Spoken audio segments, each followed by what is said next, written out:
Dati ang sports, talagang mahihirapan yung mga bata, ano?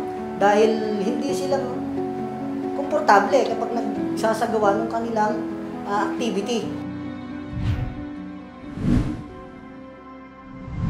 Napakahirap ng sitwasyon ng paaralan nung wala pa tayong gym. Sa halip na pangkalahatan yung magiging program, for example ay may event or activity, buwan ng wika, ang nagiging solusyon ng bawat advisor, classroom-based.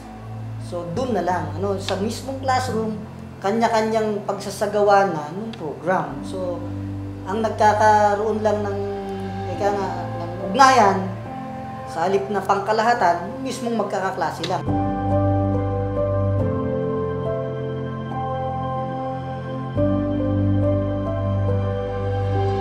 Ako po yung Pangulo ng FPTA dito po sa Paaralang Elementaryo na Matingkis. At meron po akong 3 apo na nag-aaral po sa kasalukuyan dito sa paaralan. Dati po, sa umaga pag nag-flag racing, siyempre po pagka magandang panahon, magkakaroon ng flag racing. Pero po pagka umulan, siyempre po hindi na po nagpa-flag racing dahil mababasa yung bata.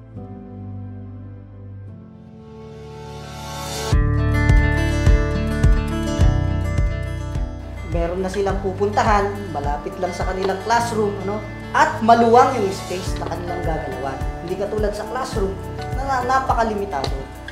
Kaya napakalaking bagay na matayuan ng ganyang gym ng ating paaralan. Yung mga school activities, komportable na at hindi na po pagpapawisan na mabibilad sa araw yung ating mag-aaral unang-una pag nagpa-flag racing ceremony. At syempre, sa lahat ng extracurricular activities na isasagawa outside ng classroom, talagang malaking tulong ang naibibigay ng proyekto na gym na naitayo sa